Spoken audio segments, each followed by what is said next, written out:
Welcome to Aging Gracefully TV.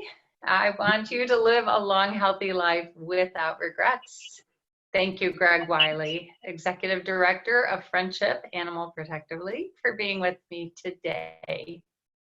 Oh, it's my pleasure. So, Happy to be you know, I think a lot of people would like to be supportive of you, of the Animal Protective League, yours, and many others at this time. And I wanted to kind of get a feel for what's going on and what ways people can be helpful. So, but the first thing I always ask is how old my guest is. I'm 44. 44 years old. Thank you. When you are aging gracefully, I love what you do. I love all of your photos on social media. Thank you very much. It looks like you have a lot of fun.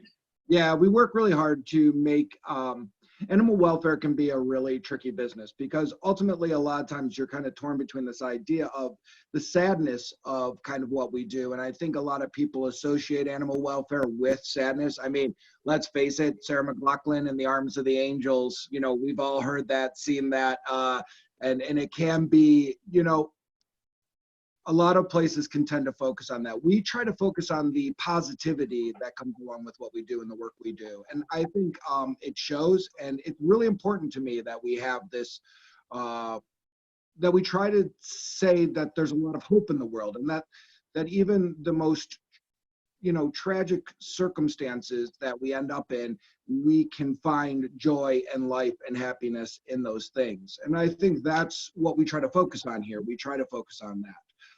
Yes. Good news messages. Right. I mean, there's enough of the other kind of messaging in the world, I think, already.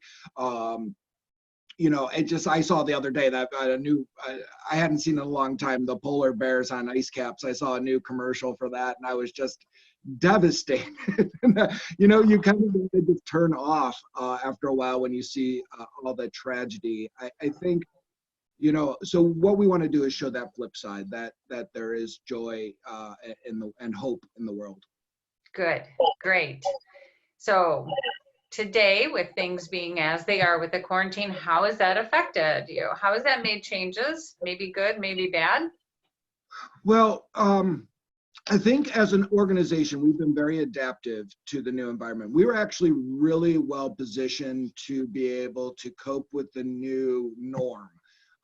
So we had a lot of things in place that allowed us to adapt a little bit quicker and a little bit faster. My wife also works in a college. So I kind of saw what was coming down the pipeline a little bit faster, I think, than a lot of other people did. So it allowed me the ability to adapt quicker, because colleges were so quick to respond to the crisis. And so we were able to do it, kind of stay 2 steps ahead. Unfortunately, just by the very nature of things, we've had to lay off a lot of our staff. We've had to, we're only allowing a very limited number of volunteers in our building at any one given time.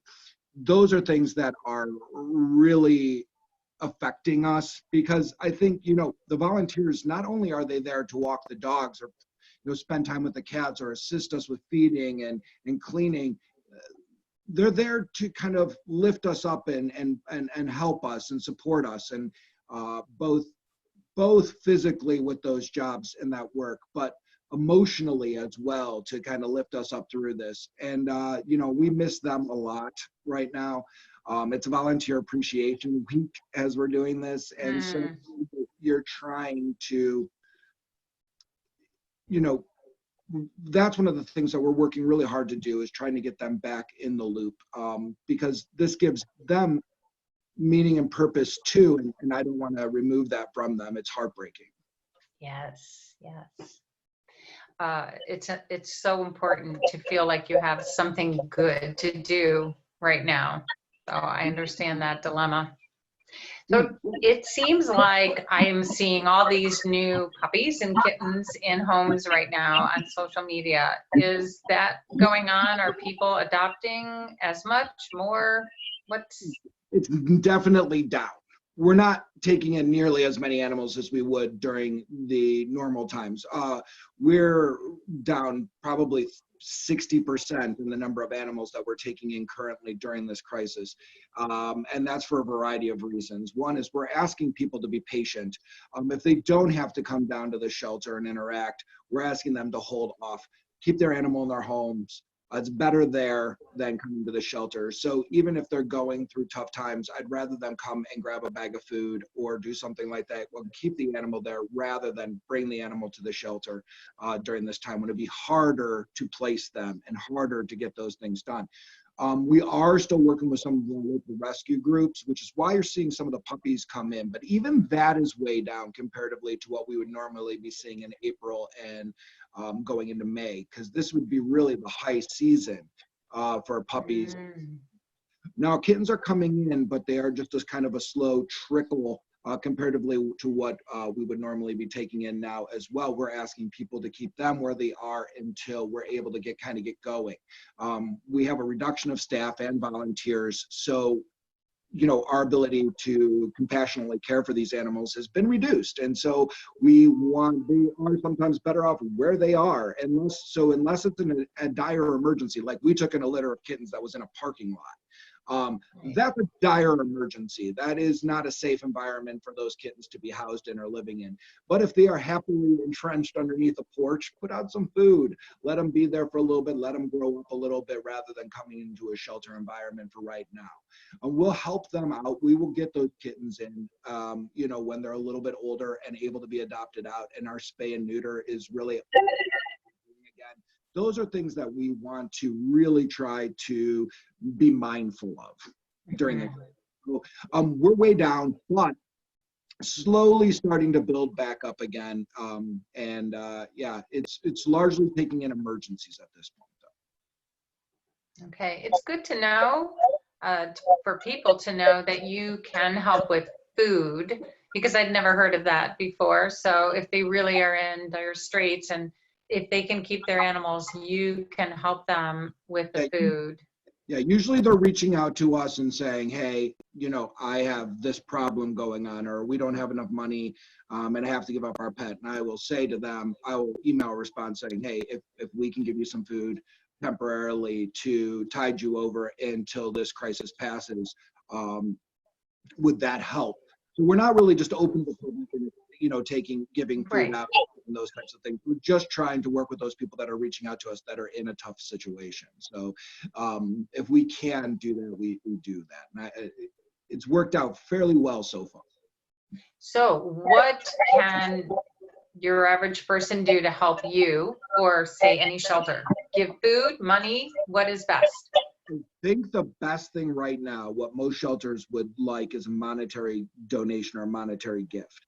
More than ever, I mean, this is going to be the most helpful way because it requires less handling of goods. And, you know, so there's just that risk, and especially in the shelter environment where we already have these very limited staffs that are kind of right on top of each other, where it's really hard to get away. Like if you think about vaccinating an animal, you're kind of right on top of the other person. The less contact we have with the outside world, the better. Now, we're still accepting donations of blankets and towels, and we ask that people leave them outside our door, and we will go out and get them at a later time. It doesn't have that personal flair, and I do feel bad because, you know, these people do this contribution, and, you know, I've got a waving at them through the glass door saying, thank you very much for the help, but I can't come out, you know, do the things that we would have normally done in the past, and it feels less grateful. Unfortunately, but we are always grateful of any donations that we get. Okay. All right. Well, thank you so much. Thank you for all that you do. And I will see you on social media. Oh, before I forget, it's time for ageless advice. So what is your secret to aging gracefully, Greg Willey? I would say, actually, the thing that I think is really, really great, the thing that I advise a lot of people to do that I think keeps people healthy and active is walking a dog.